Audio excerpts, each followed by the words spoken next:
United States is going to battle Jamaica for the World Championships. In 4x1, that's just how it's supposed to be. During the trials, get your kids to focus. Because Jamaica, the third leg, is standing there, and the race has started, and they're coming down. He's talking to the lone jumper. Like, oh, that jump wasn't very good. He forgot to take off, and the guy ran by him. And then it's like, whoa! And then he runs up and gets the stick from him. They still ran 40 point. You know, 40 point high or something. But he just literally overran him because the guy wasn't paying attention. He was talking over here. You get focused. Get focused. Just like when we tell kids, one of the reasons we improve so much, because people focus. Don't come to practice unless you come with a purpose. Don't just show up, oh, what are we doing today? No, that don't work for me. You come here, today I'm gonna work a little bit more on my lead leg. Like Coach was saying, I gotta bring my knee, I gotta lead with the knee. I gotta lead with the knee, make sure my toe is up. You know, I'm gonna stay a little bit closer. We're doing this distance run. I'm gonna hang on to Wayne a little bit longer today than I did last week. I'm gonna really pay attention to those starts. I'm gonna use both legs, I'm gonna explode. In the shot, I'm gonna really flick. So you come to practice with a purpose. Don't just show up for practice. That makes a big difference. Slap baton in the hand, grab baton, come there. You grab the baton. His job to take it. No foul batons, okay? Go ahead. Practice. Use 6 athletes. Practice all legs. Always work. Oh, make sure you're in your spikes. I've seen a lot of kids wear their regular shoes and they do practice and they do exchanges in flats and then they get to a meet and they put spikes on. No. And also, your spikes are usually a little bit shorter than your regular shoes. So if it's an inch shorter and you're taking 23 steps, we're talking 23 inches difference. And all of a sudden you're missing the exchange. So your marking is the same, right? Okay, go ahead. Oh wait a minute, I'm sorry, there's more stuff. Begin with standing exchanges, then jog, then run, then sprint. Okay? So if Miles and I was doing it, early season we do a lot of this, and we'll just like Miles is there, and we say set, go, and we both start jogging. And stick, we go around the track. All right? Then the other hand, different people, mixing it up. And then we go a little faster. Same thing, stick, and then we run. We're both here, all right, the person in back, sit, go. They both take off hard. You pass the stick. Cat and mouse, have all of you seen the little thing we played since high school? Cat and mouse? Go to Comet Clinic, you'll see the cat and mouse. All it is Miles, again, this is our lane, Miles sitting down there. And I get back at a certain point. He's sitting facing me. And somehow we're set, go. Miles takes off, running. And because he's getting up, he's going to be a little slower, I catch him with the stick. Kids love that. They'll do it over and over and over and over and over and over. You'll get a lot of exchanges in, and yet they think it's fun. And yet you're getting things done. Again, go to Comet Clinic. You see that. By the way, if you're going to go on, you know, probably won't do it, but I'm telling you anyway. Also, go to YouTube. Write this down. Let me embarrass somebody. Write this down. Go to YouTube, write down Maddie, M-A-D-D-Y, Outman, O-U-T-M-A-N. Look it up. Because that talks about the mental aspect. And again, I didn't have that freshman year, but I knew she had this. It was there. It was just a matter of getting it. You'll see why coaching the athlete. By the way, some of you, I know you were there, and maybe a few others, at Comet Clinic, and I talked about something. I was going to talk about one thing. I changed it just to finish that up, because coaches have such a big influence on kids. You never know. And we now have a scholarship for my coach. We've given scholarships every year. Someone gets to go to school. They get a scholarship. And 21 of my former athletes are now college coaches. So you can see the influence a coach can have on people, and dozens, if not hundreds, for high school coaches. All right. Practice. When do you do a 4x1? It's the beginning of the meet.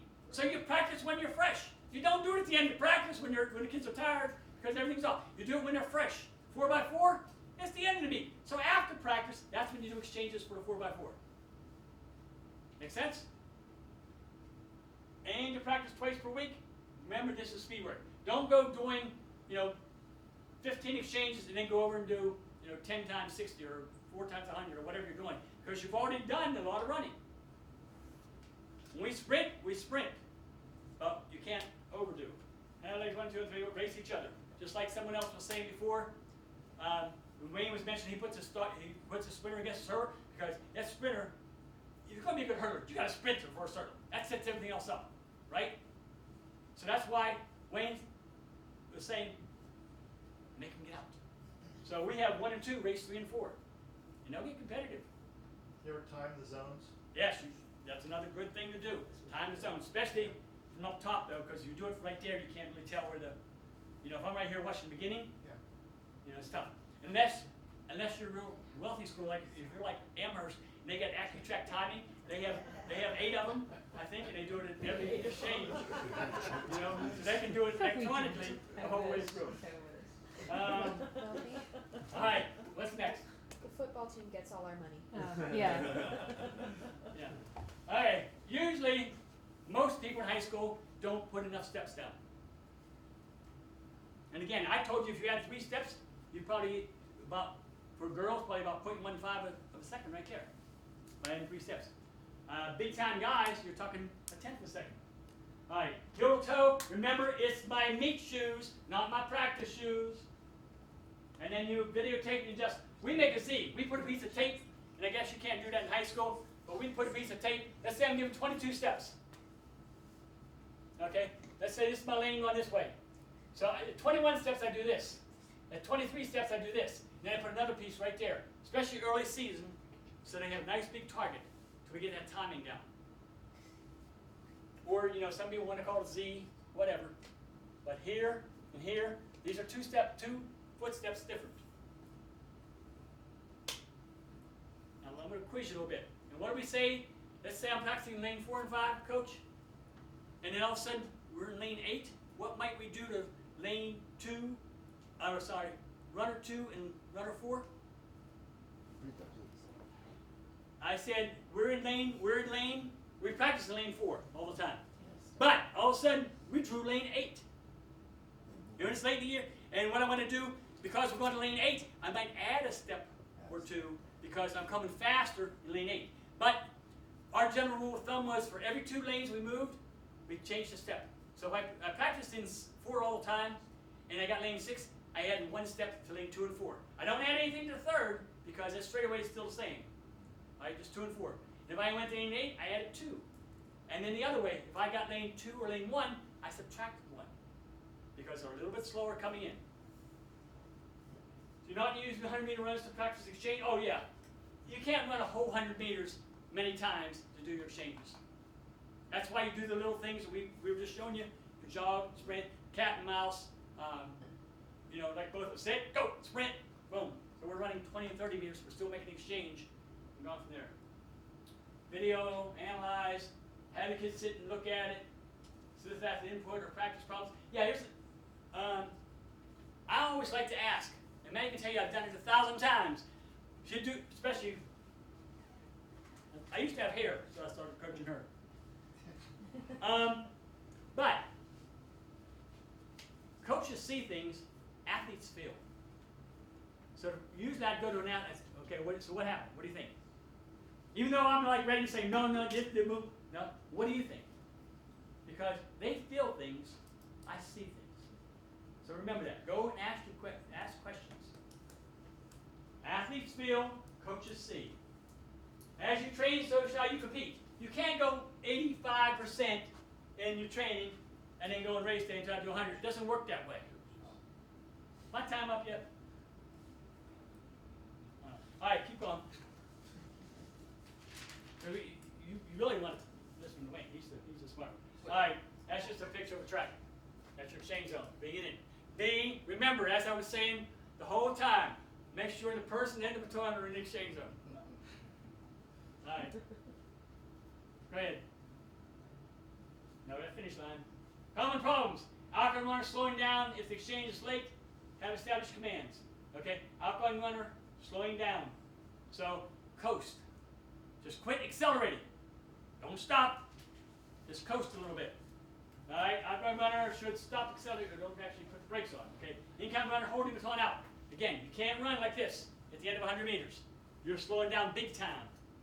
So you keep running. Much better for that guy or that girl to be running here than for you to be running here. Slow because they think they are overrunning. Oh yeah, another big mistake I see in high school. It looks like you're going to overrun them. So the incoming runner puts the brakes on. Once you slow down after running 100 meters, you're not able to go again. You're not going to pick it back up. It doesn't work that way.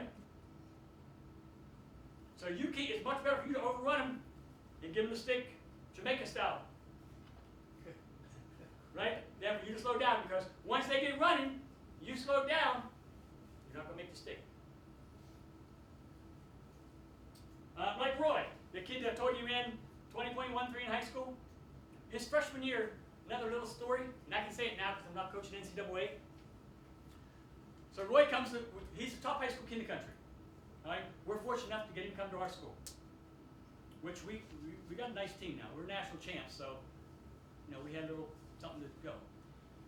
So he comes to our school, and they say, oh, he's not going to get any better.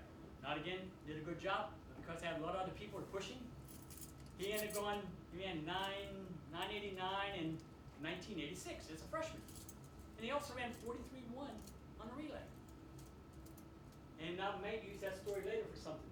So keep that in mind. So he improved a lot because he had other people, and he started doing some little things that he wasn't doing before, because in high school he didn't have to. I'm so much better. I mean, can you imagine a guy who's running 20.13, he doesn't have to do everything correctly. He can run